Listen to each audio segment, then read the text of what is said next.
Hi everyone, welcome to my channel Sunny's garden में एक बार फिर से आप सभी का स्वागत करते हैं। दोस्तों, आज की वीडियो में हम जानेंगे आम की कटिंग और प्रूनिंग की क्या ज़रूरत है और कौन कौन से टिप्स है जिनको अपनाकर हम बेस्ट तरीके से आम की कटिंग और प्रूनिंग कर सकते हैं। दोस्तों, अगर आप भी आम के पौधे से ज़्यादा फसल लेना चाहते हैं तो कौन कौन से काम है जो इस समय यानी कि राइट नाउ अभी वो हमें करने चाहिए जिससे आने वाले सीज़न में हमें आम की बम्पर पैदावार मिले, बहुत अच्छे से इसकी ग्रोथ हो, अच्छे से इसमें फ्लावरिंग हो और मैक्सिमम फ्रूट इसके सेट हो जाए। तो चलिए वीडियो में जानते हैं कौन कौन से वो टिप्स है जिनको करके हम नेक्स्ट सीजन में अपने आम के पौधे से बम्पर पैदावार ले सकते हैं। तो किसी फ्रूट प्लांट को जितनी ज़्यादा पोषण की आवश्यकता होती है, उसको खाद पानी की आवश्यकता होती है, उतनी ही ज़्यादा आवश्यकता उसमें कटिंग और प्रूनिंग की भी होती है ताकि प्लांट एक प्रॉपर शेप में रहे, सही ग्रोथ करे, उसमें किसी तरह की डिजीज़ ना हो और सबसे बड़ी बात जो आने वाले सीज़न के लिए वो प्रिपेयर हो सके, यानी कि अपनी एनर्जी को स्टोर कर सके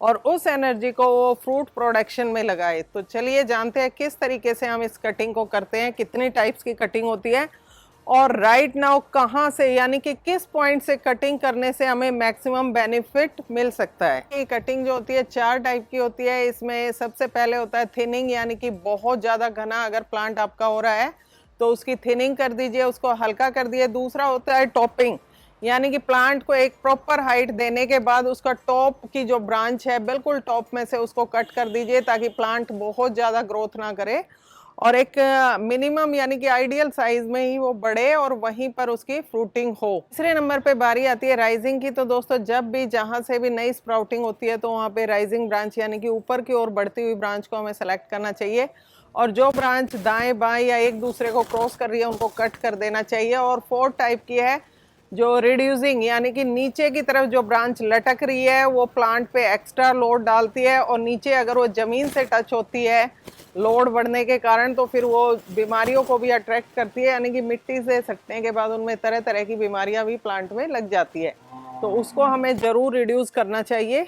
अब बारी आती है प्लांट की कटिंग कब करें। तो दोस्तों, जैसे ही आपकी हार्वेस्टिंग कंप्लीट होती है, यानी कि मैंगो को हार्वेस्ट करने का सीज़न ख़त्म होता है, प्लांट आपका फ्री हो जाता है, तो ये बेस्ट टाइम होता है अपने प्लांट की कटिंग प्रूनिंग का, क्योंकि इस समय प्लांट को एनर्जी की आवश्यकता होती है, इसको अपनी एनर्जी को स्टोर करना होता है। ये एक जो डोरमेंसी पीरियड में चला जाता है, यानी कि सुप्त अवस्था जिसको बोलते हैं, तो थोड़ा सा रिलैक्स होना चाहता है तो इस प्लांट के ऊपर से कटिंग करके एक्स्ट्रा लोड एक्स्ट्रा बर्डन इसका हटा दीजिए। इसके अलावा दोस्तों, आपको ये देखना है कि आपके प्लांट में कौन सी ब्रांच इसमें जो है इन्फेक्टेड है, यानी कि उसके अंदर किसी तरह का बीमारी का प्रकोप आपको लग रहा है, किसी तरह का फंगल इन्फेक्शन हो रहा है या कोई डाई बैक हो रहा है, तो उस ब्रांच को सेलेक्ट करके निकाल दीजिए। और एक चीज़ का और ध्यान रखिए कि कोई भी ब्रांच इसमें अंदर की तरफ ना हो, यानी कि एक दूसरे को क्रॉस ना कर रही हो, बाहर की तरफ बढ़ती हुई ब्रांच को रखना है, बाहर की तरफ बढ़ती हुई और ऊपर की तरफ ग्रो होती हुई ब्रांच को सेलेक्ट करके रखिए और बाकी ब्रांचों को प्रून कर दीजिए।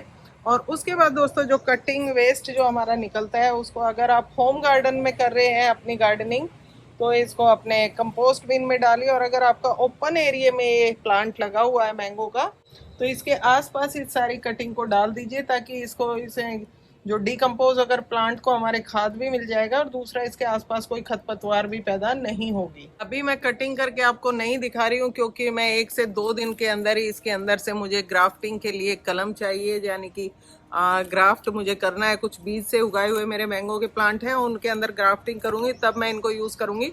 बाकी उसके बाद मैं इसको यहाँ से कट कर दूंगी और यहाँ से इसके बाद जो इसका ये देखिए रिंग एरिया है, यहाँ से और ब्रांच जब इसमें से निकलेगी तो ऊपर की तरफ बढ़ती हुई ब्रांचों को मैं सेलेक्ट करूंगी और बाकी को फिर अगस्त के अंदर रिमूव कर दूंगी। दोस्तों, कटिंग और प्रूनिंग करने के बाद जो सबसे इम्पोर्टेंट काम होता है इस वक्त वो होता है हमें लेना है थोड़ा सा नीला तोता। नीला तोता आपके प्लांट के साइज के अकॉर्डिंग है, इसमें से हमें इसका गोल बनाना है। नीला तोता लेना है और उसके साथ ही थोड़ा सा चूना लेना है, चूना 2 भाग और नीला तोता 1 भाग।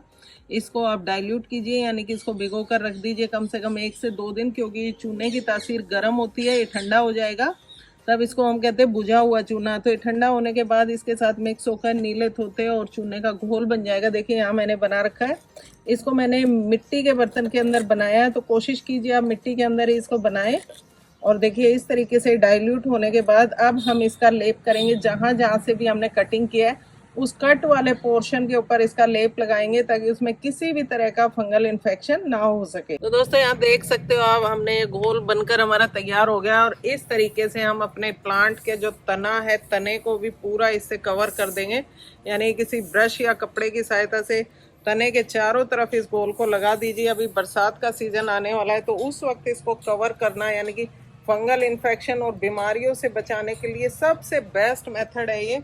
आप सिर्फ मैंगो प्लांट पे नहीं, जितने भी आपके फ्रूट प्लांट है सभी के तने के ऊपर इसको इस तरीके से लेप कर दीजिए, क्योंकि ये जो तना होता है इससे जितनी भी बीमारियां इसमें प्लांट के ऊपर लगती है, वो चींटी मकोड़े या फिर और जो भी इंसेक्ट चढ़ते हैं वो नीचे तने की तरफ से ही चढ़ते हैं प्लांट के ऊपर। और अगर ये घोल इसके ऊपर लगा होगा तो किसी तरह के कोई इंसेक्ट्स प्लांट पे अटैक नहीं करेगा। इसके बाद जहाँ जहाँ से हमने प्लांट की ब्रांच को कट किया उसके ऊपर भी इस घोल को लगा दीजिए। दोस्तों एक ये नेचुरल एंटी फंगल पाउडर है, इससे प्लांट के ऊपर फंगस नहीं लगेगी। और दूसरी बड़ी चीज़ है कि हमारे प्लांट में जो डाई बैग की समस्या आती है वो इसमें नहीं होगी। तो बहुत ही आसान और घरेलू नुस्खा है। अगर आपके पास ये अवेलेबल नहीं है तो आप इसके ऊपर वैक्स की कोटिंग भी कर सकते हो, यानी कि मोमबत्ती को जला के उसके मोम को पिघलाकर इसके ऊपर लगा दीजिए।